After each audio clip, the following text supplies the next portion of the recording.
Before we begin, welcome. I make peaceful stories from real history. And if you listen to one video each night, you'll soon know more history than almost anyone you meet. So settle in, relax, and let your mind drift back in time. The story of the Titanic does not begin on the night it met its fate. It begins years earlier, in the minds of the men who dreamed of building the largest moving object on Earth. A ship so modern and so luxurious that people called it practically unsinkable. At the start of the 20th century, ocean travel was the highway of the world. Airplanes had barely taken off. If you wanted to cross the Atlantic, you boarded a ship. And the company known as the White Star Line wanted dominance. Its chairman, J. Bruce Ismay, imagined a new class of ships that would not merely transport people, but impress them, dazzle them, and redefine what luxury on the ocean meant. At the same time, a shipbuilder named Lord Pirrie of Harland and Wolff, the great Belfast shipyard, believed he could make this dream real. Together, they agreed to build three giants. The first would be called Olympic, the second, Titanic. Construction of Titanic began in 1909, and nearly 3,000 workers shaped steel plates, hammered rivets, and assembled a vessel that stretched almost 3 football fields long.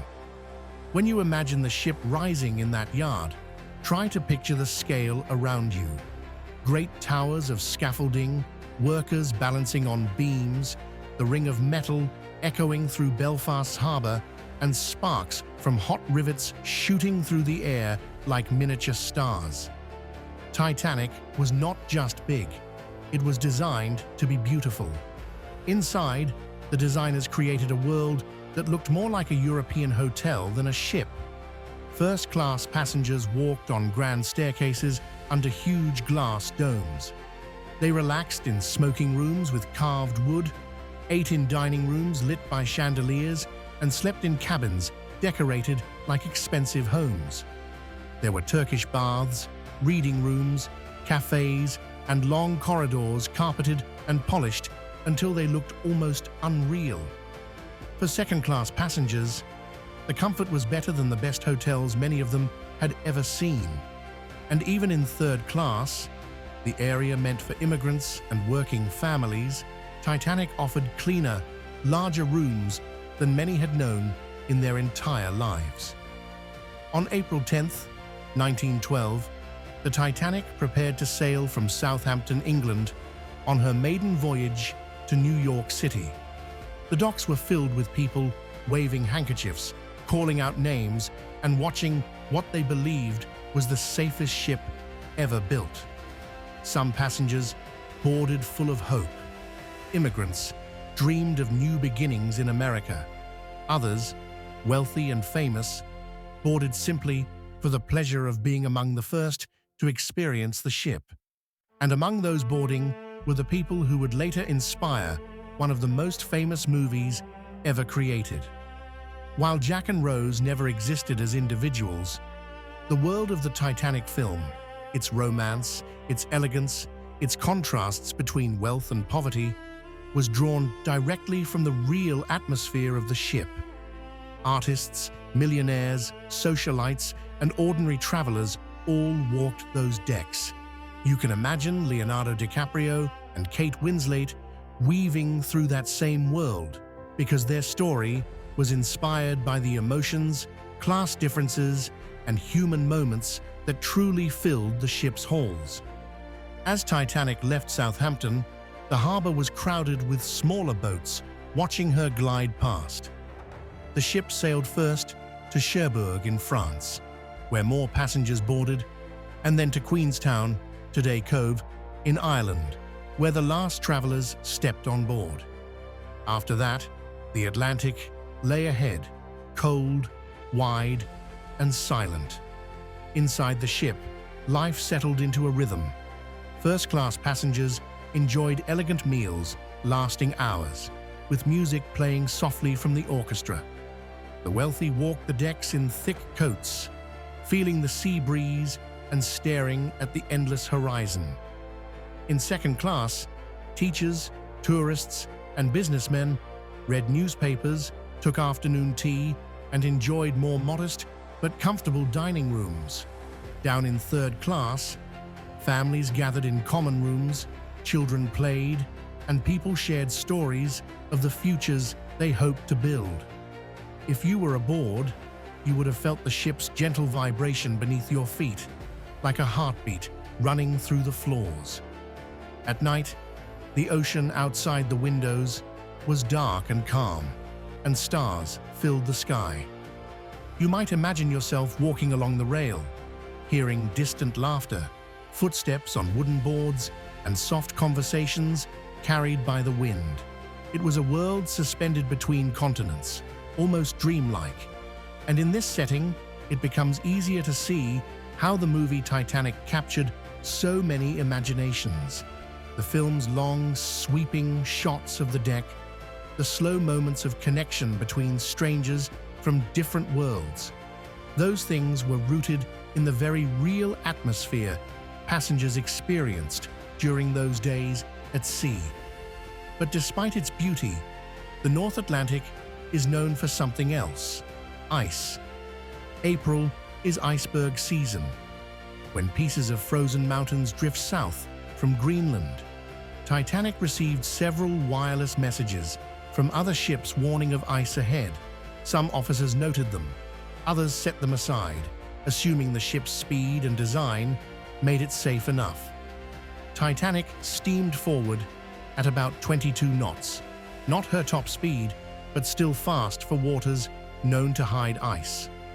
The night of April 14th was unusually calm. The ocean was so still that the stars reflected on its surface like a mirror. For sailors, this lack of waves made icebergs harder to see because there was no surf breaking at their base.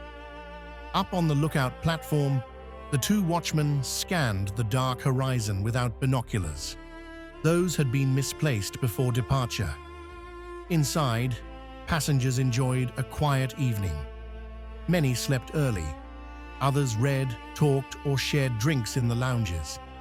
The wealthy completed long dinners.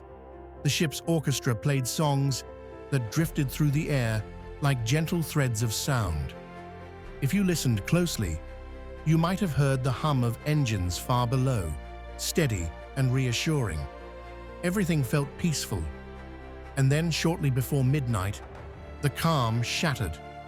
The lookouts spotted something ahead, a pale shape in the dark.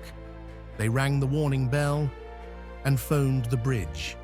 The officer on duty ordered the ship to turn, and the engines reversed. The Titanic responded, but it was too large to pivot quickly. The ship brushed the iceberg along its starboard side. Most people felt only a slight vibration, nothing dramatic. But deep inside the hull, underwater sections were damaged. Water began to enter forward compartments. Titanic was built to float, with up to 4 flooded. 6 were affected. From this moment on, time mattered. The officers walked the decks, assessing the situation. They did not want to alarm passengers. Many were asleep and unaware of anything unusual. Some continued conversations, assuming the slowdown was minor. But as the crew investigated below, they discovered the truth. The ship would not remain afloat indefinitely. The designers had imagined many dangers, but the tear along the side allowed water to flow too quickly. Titanic had been called nearly unsinkable, but nearly was not enough. When word spread quietly among the officers, they issued the order to uncover the lifeboats.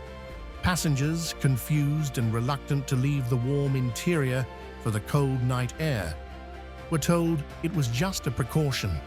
People hesitated. Many thought it safer to stay aboard a ship that looked perfectly stable than step into small boats over an empty black ocean. At first, some lifeboats left half full simply because people didn't believe an evacuation was necessary. As the situation became clearer, the atmosphere changed. Crew members guided passengers to the lifeboats in a calm but increasingly urgent manner. Families tried to stay together. Friends held hands. People wrapped themselves in coats against the freezing air. There were moments of kindness, strangers helping each other, sharing blankets, guiding children. There were also moments of confusion as passengers realized there were not enough seats for everyone.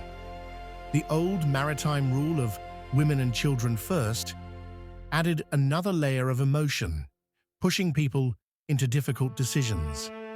Through all of this, the Titanic movie captured the emotions realistically. Not the exact characters, but the feeling of a ship transitioning from confidence to disbelief, from elegance to emergency. Throughout the ship, the orchestra continued to play. The musicians chose calm, familiar tunes, not because it changed the outcome, but because music offered comfort in a moment filled with uncertainty. People listened as they prepared to board boats, and even those who remained aboard heard the soft notes drifting through the night.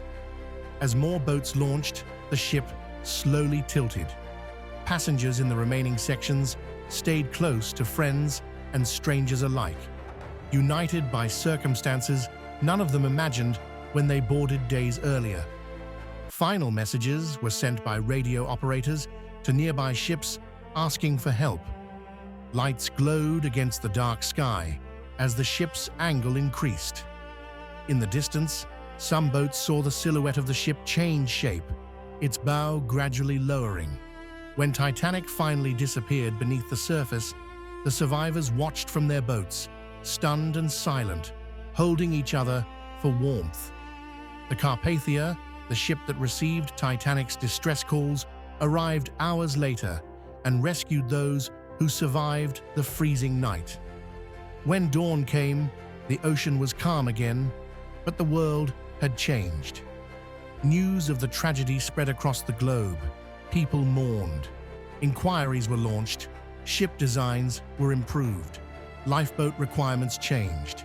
And the Titanic became a story carried from generation to generation, reshaped in books, documentaries, and later by the film that brought Leonardo DiCaprio and Kate Winslet into one of the most famous historical retellings ever made.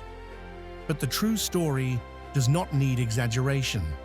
It lives in the small details. The hum of the engines leaving Southampton, the workers who built the ship piece by piece, the families who boarded with hope in their hearts, the musicians who played softly into the night, and the lessons the world learned afterward. When you listen to the story of the Titanic, you're not just hearing about a ship. You're stepping into a moment in history that touched millions and continues to fascinate people over a century later. And through every retelling, whether in a film, a documentary, or a calm voice guiding you towards sleep, you get to travel back to that world, feel its atmosphere, and understand why the legacy of the Titanic remains one of the most powerful and enduring stories ever told.